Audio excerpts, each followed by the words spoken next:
অনেক রক্তক্ষয়ী সংগ্রামের মাধ্যমে এসেছিল আমাদের স্বাধীনতা। আমরা বুঝেছি স্বাধীনতা মানে একটি বোধ, এবং সেই বোধের পূর্ণতা অর্জন। স্বাধীনতার বর্ষপূর্তি উপলক্ষে কবির রোড শাখার নিবেদন, এসো স্বাধীনতা আমাদের, হাত ধরো। পরিচালনা নরেশ নন্দী, সহ পরিচালনায় সুস্মিতা চক্রবর্তী। আমি সুস্মিতাকে মঞ্চে আসতে অনুরোধ করছি।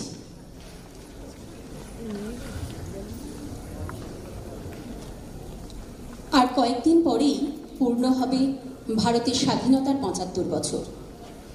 স্বাধীনতা প্রাপ্তির ৭৫ বছর পূর্তির প্রাক লগ্নে আমরা শ্রদ্ধা জানাই স্বাধীনতা শব্দটিকে। শব্দটির ভিতরে যে অন্তর্লীন মুক্তির আভাস আছে, সেই মুক্তিকে। স্বাধীনতা মানে তো শুধু রাজনৈতিক ক্ষমতা নয়, স্বাধীনতা মানে একটি বোধ, নিজের কাছে নিজের পূর্ণতার অঙ্গীকার। যে পূর্ণতাকে অর্জন করতে হয় অনেক রক্তক্ষয়ের মধ্যে দিয়ে, অনেক আত্মত্যাগের মধ্যে দিয়ে। আমাদের পূর্বসূরীরা সেই বোধের দিকেই যাত্রা করেছিলেন। ভারতবর্ষের স্বাধীনতা সংগ্রামের ইতিহাসে মিশে রয়েছে সেই বোধ, সেই আত্মবিশ্বাসের স্পন্দন। তাই স্বাধীনতা দিবসের প্রাক্কালে আমরা উচ্চারণ করি, এসো স্বাধীনতা আমাদের, হাত ধরো। সংকলন মিতা সরকার, পরিচালনায় শ্রী নরেশ নন্দী, অংশগ্রহণে সুদীপ, কেকা, নীলিমা, শিপ্রা, সুমিতা, শ্রাবণী মুন্সী, শ্রাবণী ভট্টাচার্য, অলকানন্দা, স্মৃতি, মিতা, দেবযানী, রাখি, কস্তুরী, নন্দিতা, টুলটুল, সুজাতা, নবনীতা, কৃষ্ণা, পুরবী, অভিলি, মৌসুমী ও আমি সুস্মিতা। নিবেদন করব, এসো স্বাধীনতা আমাদের, হাত ধরো।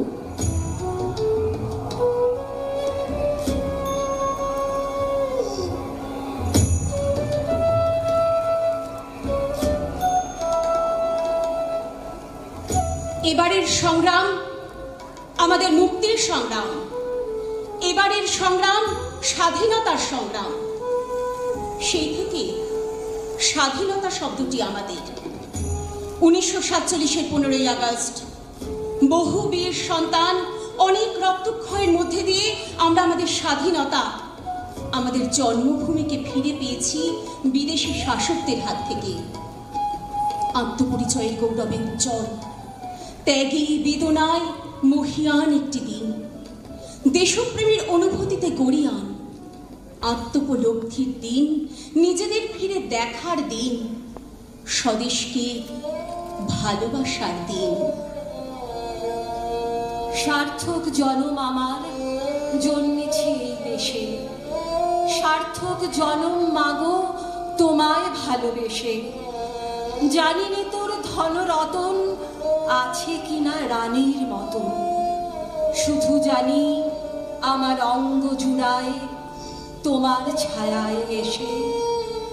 কোন বনেতে জানি নে ফুল গন্ধে এমন করে আকুল, কোন গগনে ওঠে রে চাঁদ এমন হাসি হেসে।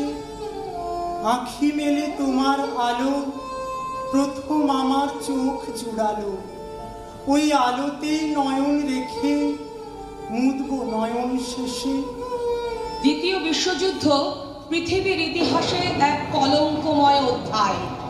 একদিকে ইংরেজ, ফরাসি, আমেরিকার সাম্রাজ্যবাদ, অন্যদিকে জার্মানি, ইতালির ফ্যাসিবাদ। বিশ্ব তথা ভারত জুড়ে ত্রাসের সঞ্চার করে। দরিদ্র মানুষকে অবদমিত রাখা, শিল্প, সাহিত্য, বিজ্ঞানকে রসাতলে পাঠিয়ে শুধু মারণাস্ত্র তৈরি করার কাজে তাদের ব্যবহার করা। শোষণ, অত্যাচারে জর্জরিত হয়ে শোষিত মানুষদের কণ্ঠ একসময় একত্রিত হয়ে গর্জে ওঠে। সেই কণ্ঠ সংগ্রামের, সেই কণ্ঠ প্রতিবাদের। তোমাকে দিচ্ছি চরমপত্র, রক্তে লেখা, অনেক দুঃখে মথিত এ শেষ বিদ্যে শেখা। অসংখ্য চাষি মজুর জেগেছে শহরে গ্রামে, সবাই দিচ্ছি চরমপত্র একটি খামে। পবিত্র এই মাটিতে তোমার মুছে গেছে ঠাঁই, ক্ষুব্ধ ঊর্ধ্ব আকাশে বাতাসে ধ্বনিত স্বাধীনতা চাই। বহু উপহার দিয়েছ, শাস্তি, ফাঁসি ও গুলি, অরাজক মারে মন্বন্তরে মাথার খুলি। তোমার যোগ্য প্রতিনিধি দেশে গড়েছে শ্মশান, নেড়েছে পর্ণকুটির, কেড়েছে ইজ্জত মান। এতদিন বহু আঘাত হেনেছ, পেয়ে গেছ পার, ভুলিনি আমরা। শুরু হোক শেষ হিসেবটা তার।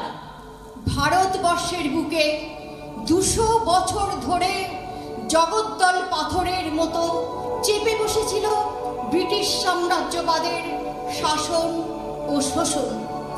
দুঃখ দারিদ্র্যের কালো অন্ধকার দূর করতে দেশের শুষ্ক মরুভূমির মনকে স্বদেশকে ফলবান করে তুলতে দরকার মাটি ও মানুষের মেলবন্ধন।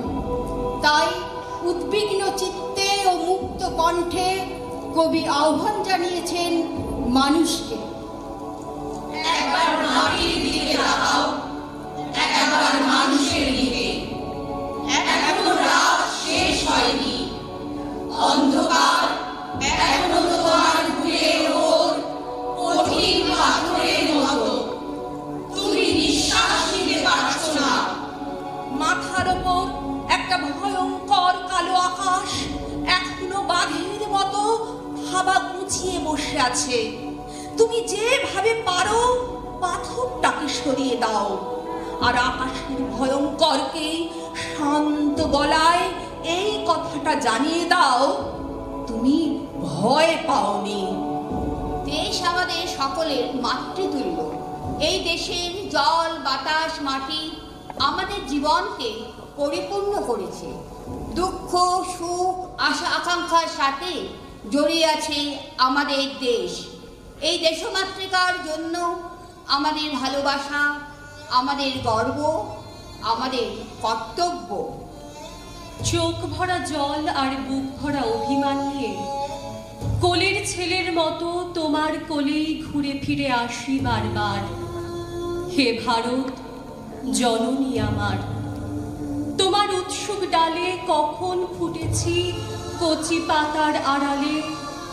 আমার কস্তুরী রেণু উড়ে গেছে কত পথে, দিগন্তে, আকাশে, ছায়া পথে। তবুও আমার ছায়া পড়েছে তোমার বুকে কত শত ছলে। তুমি বাঁকা ঝিরঝিরে নদী, ছল ছলে বাজাও স্নেহের ঝুমঝুমি। জননী জন্মভূমি তুমি, তোমার আকাশে আমি প্রথম ভোরের পেয়েছি আলোর সারা। দপদপে হিরে শুকতারা, অস্ফুট কাকলি, জলে ফোটে হীরকের কলি। মধ্যাহ্নে হীরের রোদ, হে ভারত, হীরক ভারত। জীবনকে ভালোবাসি সত্য, কিন্তু দেশের বেশি নন। স্বদেশের প্রতি ভালোবাসা প্রকাশ পায় স্বদেশের বিপর্যয়ের সময়। দেশের দুর্দিনেই দেশপ্রেমের পূর্ণ বিকাশ ঘটে। জন্মভূমি জননীর মতো সন্তানের দিকে কাতর নয়নে তাকায়। জননীর বেদনায় সন্তানের হৃদয় হয় বিদীর্ণ। আত্মপরিচয় উজ্জ্বল, জীবনকে আমরা দ্বিধা করি না। কারাগারের ভেতরে পড়েছিল জ্যোৎস্না, বাইরে হাওয়া, ভীষণ হাওয়া। সেই হাওয়ায় নশ্বরতার গন্ধ। তবু ফাঁসির আগে দীনেশগুপ্ত চিঠি লিখেছিল তার বৌদিকে, আমি অমর, আমাকে মারিবার স্বার্থ কাহারও নাই। কেউ জানত না সে কোথায়। বাড়ি থেকে বেরিয়েছিল ছেলেটি, আর ফেরেনি। জানা গেল দেশকে ভালোবাসার জন্য সে পেয়েছে মৃত্যুদণ্ড। শেষ মুহূর্তের আগে পোস্টকার্ডে ভবানী ভট্টাচার্য অতি দ্রুত লিখেছিল তার ছোট ভাইকে, অমাবস্যার শ্মশানে ভীরু ভয় পায়, সাধক সেখানে সিদ্ধি লাভ করে। আজ আমি বেশি কথা লিখব না, শুধু ভাবব মৃত্যু কত সুন্দর। মাতৃভূমি পরাধীন থেকে থেকে যে আঘাত সহ্য করেছে দিনের পর দিন, দেশমায়ের কান্না মিশে আছে ভারতবর্ষের আকাশে বাতাসে। বিদেশি শাসনের নির্মমতা ও দুঃশাসন সহ্য করতে না পেরে বীর সন্তানেরা সেই মাকে রক্ষা করার জন্য সংগ্রাম করেছে, জীবন দিয়েছে, রক্তে রঙিন হয়েছে দেশের মাটি। হে দেশ, হে আমার জননী, কেমন করে তোমাকে আমি বলি, যে মাটিতে ভর দিয়ে আমি উঠে দাঁড়িয়েছি, আমার দুহাতে 10 আঙুলে তার স্মৃতি। আমি যা কিছু স্পর্শ করি সেখানেই হে জননী তুমি। আমার হৃদয় বীণা তোমারই হাতে বাজে। 1947-এর আগে বোঝা যায়নি দেশ ভাগ হবে। এপারের মানুষ ওপারে যাবে, ওপারের মানুষ এপারে। মানুষ বিভ্রান্ত হবে, তাদের অংশে ভারত না পাকিস্তানের পতাকা উঠবে। ছেড়ে যেতে হবে 7 পুরুষের বসতি, স্মৃতি, নদী, মাঠঘাট আর শৈশব হেঁটে যাওয়া চেনা পথ, প্রান্তর। একই ক্ষেতের ফল, একই নদীর জল ও বৃক্ষের ছায়ায় ছড়িয়ে পড়বে পারস্পরিক অবিশ্বাস ও ঘৃণা। নতুন পরিচয় হবে উদ্বাস্তু। বাবার জ্যাঠাইমা ছিলেন পদ্মা পাড়ের মেয়ে। তার একটা নিজস্ব ভূগোল ছিল 43 থেকে অপরিবর্তিত। তবে মানচিত্র বুঝি না মনি।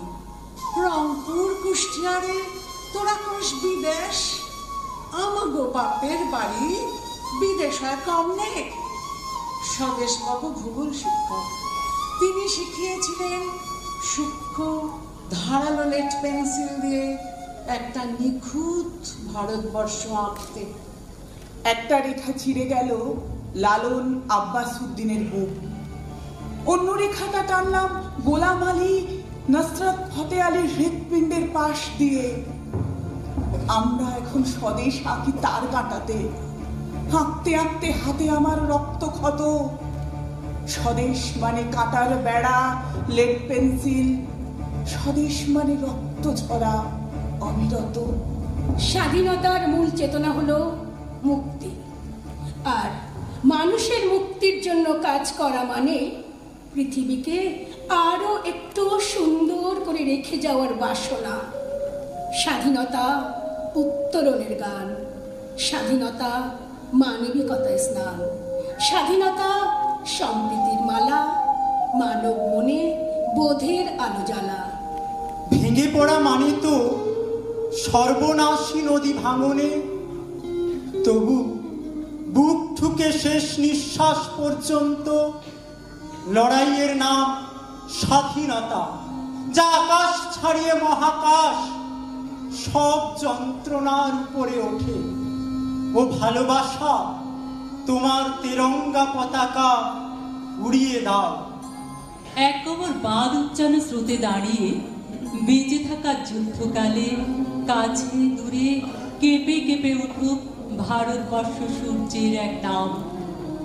একটা ধুলৌড়ির পথ, একটা সাইকেল, সারা দিনের কাজ, একটা ছায়া ঘেরা পাঠশালা, একটা মাথা গোজার ঠাঁই, অসুস্থ হলে একটা স্বাভাবিক আশ্রয়, আর সকলের খোলা কণ্ঠে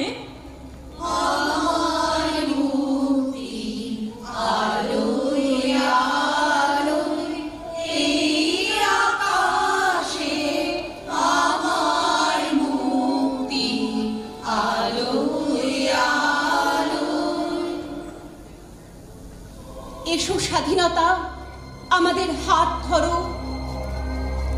অসহিষ্ণুতা, ধর্মান্ধতা, ঘৃণা, বিদ্বেষ, অশিক্ষা, আজ আমাদের দেশ ক্ষত বিক্ষত। স্বাধীনতার এত বছর পরেও আমাদের সমাজ আজ অন্ধকারে, কিন্তু সমাজ বদলাবে, মানুষের সচেতনতা আসবে, আসবে নতুন আলোর ভোর। অমানিসার ঘোর যাবে কেটে, সে ভোরের জন্য আমরা প্রতীক্ষারত। জানি না বাঁচিব কিনা, বড় ইচ্ছা একবিংশ শতাব্দীটি দেখিয়া যায়। এই এত বছরের জীবনে তো কত কিছুই দেখিলাম। মনে হয় যাহা যখন যেভাবে দেখার ছিল তাহা তখন সেভাবে দেখা হয় নাই। শৈশবে ভূগোল ক্লাসে মানচিত্র যেরূপ আঁকিতে শিখিয়াছিলাম, আর এখন আমার পুত্র যে প্রকার আঁকে তাহাতে কত না তফাৎ। হে দেশ, হে বালক নাবালক তঞ্চক শাসিত মহাদেশ, তোমাকেই প্রথম ভালোবাসিয়াছিলাম বলিয়া এ জীবনে নারীকেও তেমন ভালোবাসা হইল না। শুধু মানচিত্রই নতুন হইল। নিশান বদলানোর দিন হইতে যিনি নিরুদ্দেশ, শত চেষ্টায়ও এখনো যাহাকে ফেরানো গেল না, সেই তাহার জন্য এই শেষবার। মহাশয়গণ, আপনাদের সাক্ষী রাখিয়া দিতেছি বিজ্ঞাপন। স্বাধীনতা, তুমি যেখানেই থাকো ফিরিয়া আইসো। এতদিন তোমাকে যাহারা ভয় দেখাইয়াছে, একটু সুযোগ পাইলেই অপমান করিয়াছে, আজ এদেশের সমস্ত মানুষ, নদী, গাছ, পাখি, পতঙ্গ তোমাকে কথা দিতেছি, আমরা সকলেই একজোট হইয়া প্রতিশোধ লইব। তুমি ফিরিয়া আসিও স্বাধীনতা, তুমি ফিরিয়া আসিও। ভারতবর্ষ সূর্যের এক নাম, আমরা রয়েছি সেই সূর্যের দেশে। লীলা চঞ্চল সমুদ্রে অবিরাম, গঙ্গা যমুনা ভাগীরথী যেথা মেশে।